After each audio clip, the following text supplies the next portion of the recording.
दोस्तों, बेशक इजिप्ट की सभी मिस्ट्रीज को सुलझा पाना हमारे लिए इम्पॉसिबल है, क्योंकि इजिप्शियन सिविलाइजेशंस ने आज से हजारों साल पहले जो कर दिया उसे आज तक दुनिया समझ भी नहीं पाई।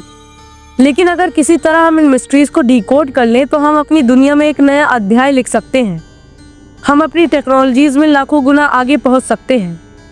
तो इसीलिए आज की इस वीडियो में हम इन्हीं मिस्ट्रीज से पर्दा उठाएंगे। आज हम जानने की कोशिश करेंगे कि आखिर इजिप्ट की धरती के नीचे ऐसा क्या है जिसने इतनी सारी मिस्ट्रीज को जन्म दिया। तो तैयार हो जाइए, क्योंकि आज आप चलने वाले हैं इजिप्ट के सफर पर। The mystery of Osiris shaft. दोस्तों, गीजा के प्लेट्यू के नीचे एक अंडरग्राउंड श्राफ्ट बनी हुई है जो 115 फीट गहरी है। ये श्राफ्ट सीधा टॉम्ब ऑफ ओरोसिस तक जाती है, जिसके अंदर एक ग्रेफाइट की बाउंड्री बनी हुई है, जिसके चारों ओर एक आर्टिफिशियल वाटर कैनाल भी मौजूद है। इस वाटर कैनाल के अंदर अच्छी क्वांटिटी में पानी भी मौजूद है, जो ये सवाल खड़ा करती है कि आखिर इसके पीछे का वाटर सोर्स है क्या। हालांकि बहुत से वैज्ञानिक मानते हैं कि यहाँ तक पानी चैनल्स की मदद से लाया जाता होगा, लेकिन इसका एक्चुअल रीजन अभी भी एक मिस्ट्री है। लेकिन आपका इसके बारे में क्या कहना है, नीचे कमेंट्स में जरूर बताइएगा। इसके अलावा इसी श्राफ्ट में बेडरॉक्स भी मौजूद है। दरअसल इसके अंदर बहुत से स्टोन और ग्रेफाइट के रॉक्स मौजूद हैं, जिन्हें बेडरॉक्स के नाम से जाना जाता है। इनका वजन लगभग 40 टन के बराबर होता है, जो ये सवाल खड़ा करते हैं कि आखिर इतने भारी पत्थरों को यहाँ तक पहुँचाया कैसे गया, क्योंकि तब के जमाने में श्राफ्ट के अंदर कोई सीढ़ी भी नहीं बनाई गई थी। आप क्लियरली इस वीडियो में देख सकते हैं कि इस जगह को एक्सप्लोर करने के लिए यहाँ पर मॉडर्न सीढ़ियाँ लगाई गई हैं। इसके अलावा यहीं पर ड्रास्टिक रॉक भी मौजूद है, जो पूरे इजिप्ट में तो क्या पूरे अफ्रीकन कॉन्टिनेंट में कहीं नहीं मिलती। इसीलिए वैज्ञानिकों का मानना है कि इस रॉक को लोग मेडिटेरेनियन सी के रास्ते यहाँ तक लाए होंगे। अब जरा सोचिए, आज से 5000 साल पहले इतने कॉम्प्लेक्स प्रोजेक्ट को अंजाम देना कितनी बड़ी बात होती है। दोस्तों, इजिप्ट की कैपिटल कायरो से थोड़ी दूर पर सेरेपियम ऑफ सकारी नाम की एक जगह मौजूद है। सेरेपियम ऑफ सकारी में अंडरग्राउंड टनल्स बने हुए हैं, जहां पर आपको बहुत से ग्रेफाइट्स के ब्लॉक देखने को मिलेंगे। इसमें कोई शक नहीं है कि इन पत्थरों को एडवांस टेक्नोलॉजी का इस्तेमाल कर बनाया गया है, जिन्हें अब हासिल करना हमारे लिए इम्पॉसिबल है। वैज्ञानिकों का मानना है कि केवल एक ग्रेफाइट के पत्थर को क्राफ्ट कर इस एक ब्लॉक को बनाया गया होगा। इन ब्लॉक्स का वजन लगभग 70 टन है, इसीलिए वैज्ञानिक मानते हैं कि 250 टन के पत्थरों को क्राफ्ट और कट कर 70 टन के इस ब्लॉक को बनाया गया होगा। लेकिन जो चीज इन पत्थरों को मिस्ट्री बनाती है वो है इनकी परफेक्शन। इनके अंदर बाहर दोनों की वॉल्स काफी ज्यादा स्मूथ है। इनके कॉर्नर परफेक्ट स्क्वायर शेप के हैं और इन्हें बहुत परफेक्टली एलाइन भी किया गया है। इसीलिए सेरेपियम ऑफ सकारी इस चीज का प्रूफ देती है कि इजिप्शियन सिविलाइजेशंस के पास एडवांस स्टोन कटिंग टेक्निक थी, क्योंकि बिना एडवांस टूल के ऐसी परफेक्शन लाना ऑलमोस्ट इम्पॉसिबल है। लेकिन अभी हैरान मत होइए, क्योंकि इन पत्थरों को कैसे बनाया गया इससे बड़ी मिस्ट्रीज है कि आखिर इन पत्थरों को टनल्स तक लाया कैसे गया। अब जरा खुद ही सोचिए कि एक टनल की मदद से 250 टन के पत्थरों को यहाँ तक पहुँचाना कितना बड़ा चैलेंजिंग काम है।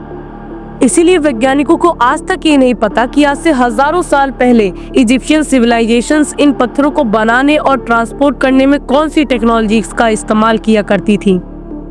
इसके अलावा एक और हैरानी की बात यह है कि पूरे अंडरग्राउंड टनल में कहीं पर भी मशाल रखने की जगह नहीं है। ऐसे में सवाल ये उठता है कि आखिर अंधेरे में मजदूरों ने काम कैसे किया होगा। तो क्या तब के टाइम पर भी इनके पास कुछ एडवांस लाइटिंग टेक्निक्स थी या फिर नहीं, ये तो आने वाला वक्त ही बताएगा। विदाउट एनी डाउट हमने इजिप्ट की बहुत सी मिस्ट्रीज के बारे में जाना, लेकिन एक मिस्ट्री अभी भी बाकी है।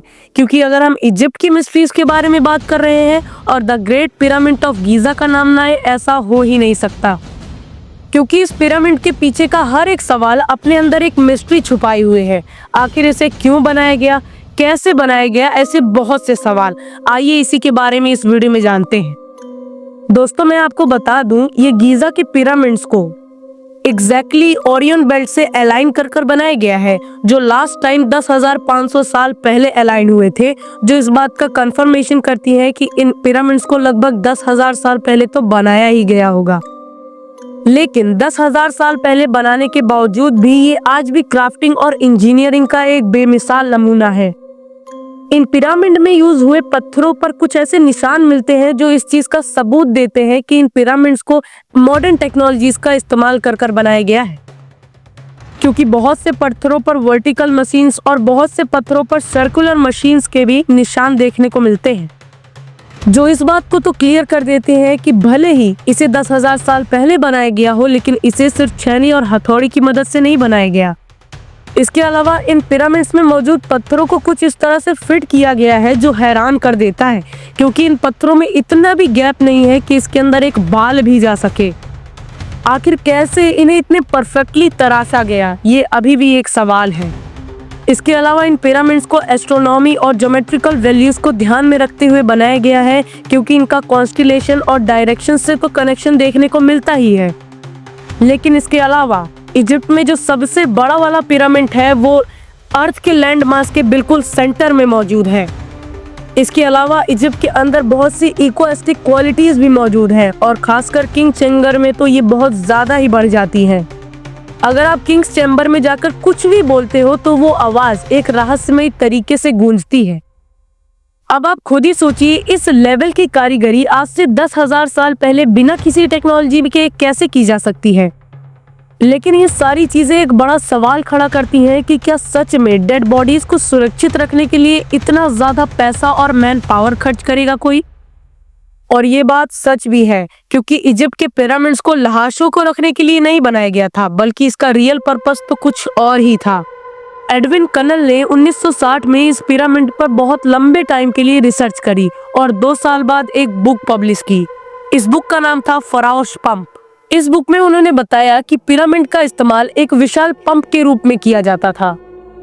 इसके अलावा एक पिरामिड के अंदर 2 पंप्स बने होते थे, एक अंडरग्राउंड पंप और एक अपर ग्राउंड पंप, और बहुत से चैनल्स बने हुए थे। और इन्हीं पिरामिड्स की मदद से रेगिस्तान की सूखी धरती को इरिगेट किया जाता था। अंडरग्राउंड टनल बहुत से चैनल्स तक पानी पहुंचाने का काम करता था और इसे वैक्यूम और वार्प की मदद से ऑपरेट किया जाता था।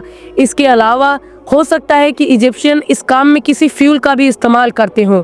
दरअसल इजिप्शियन लोगों ने एक रैंप पंप बनाया था। रैंप पंप का इस्तेमाल हिस्ट्री में लाखों सालों से किया जा रहा है, जहां पर एक वाटर रिजर्वेयर से अलग अलग जगह पर चैनल की मदद से पानी पहुंचाया जाता है। और इस पंप को ऑपरेट करने के लिए एक हायर एलिवेशन सिस्टम की जरूरत पड़ती है, इसीलिए शायद इजिप्शियन लोगों ने इन पिरामिड्स को हायर एलिवेशन से बनाया है। और ये चीज थोड़ा सेंस भी बनाती है, क्योंकि अगर आप लॉजिकली देखें तो एक पिरामिड को बनाने में लगभग 2.8 मिलियन स्टोन्स का इस्तेमाल किया गया है और हर एक स्टोन का वेट 20 to 80 टन है। तो अगर हर घंटे 12 स्टोन्स को ट्रांसपोर्ट और क्राफ्ट किया गया होगा और अगर मजदूरों ने मिलकर दिन के 24 घंटे और हफ्ते के 7 दिन काम किया होगा, तब भी इस पिरामिड को बनाने में 20 साल का समय लगा होगा। और अगर अभी आप इस पिरामिड को बनाना चाहें तो आपको $5 बिलियन का खर्च आएगा। इसीलिए केवल लाश को सेफ रखने के लिए इतना ज्यादा मैन पावर और पैसा खर्च करना सेंस नहीं बनाता। बेशक मिस्र के राजा अमीर हुआ करते थे, लेकिन अगर कोई भी इंसान इतना ज्यादा पैसा और मैन पावर खर्च कराएगा तो उससे रिटर्न की उम्मीद जरूर करेगा। इसीलिए ये बिग पंप और लैंड इरिगेशन की बातें थोड़ा सेंस भी बनाती हैं। हालांकि बहुत से एक्सपर्ट्स ये भी मानते हैं कि ये एक अनफिनिश्ड पिरामिड है, लेकिन एडवर्ड के मुताबिक ये पिरामिड पानी स्टोर करने के लिए यूज किया जाता होगा। एक बार मिस्र के इस इलाके में बहुत तेजी से बारिश हुई और पिरामिड्स के अंदर 10 फीट तक पानी भर गया, लेकिन कुछ ही देर में वाटर लेवल बहुत नीचे चला गया।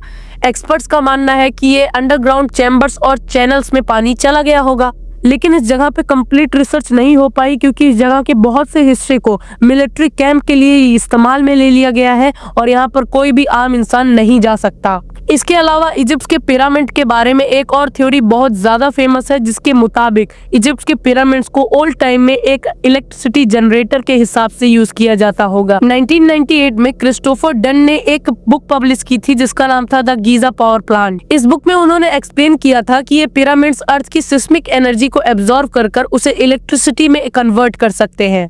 इसके अलावा निकोला टेस्ला भी गीजा के पिरामिड्स को पावर प्लांट के रूप में ही देखते थे। वो भी इस प्रोजेक्ट में काम कर रहे थे, क्योंकि उनका मानना था कि अर्थ पर इतनी ज्यादा एनर्जी मौजूद है कि अगर हम उसे कैप्चर कर इलेक्ट्रिसिटी में कन्वर्ट कर देंगे तो इलेक्ट्रिसिटी सप्लाई की प्रॉब्लम ही खत्म हो जाएगी। लेकिन किसी कारणवश उनका ये एक्सपेरिमेंट फेल हो गया, वरना निकोला टेस्ला अपने एक एक्सपेरिमेंट की मदद से पूरी दुनिया को बदल सकते थे और उन्हें भी ये आइडिया गीजा के पिरामिड से ही मिला था।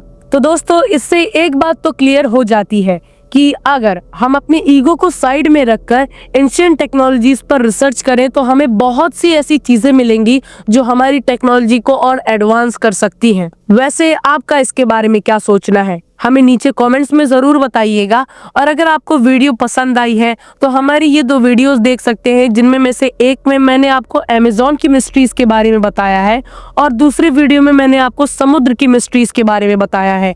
अगर आपको ये वीडियो पसंद आई तो ये वाली भी जरूर आएगी, गो एंड चेकआउट। तो बस फिर आज की वीडियो में इतना ही, मिलता हूं मैं आपसे किसी और वीडियो में किसी और नए टॉपिक के साथ। तब तक के लिए जय हिंद।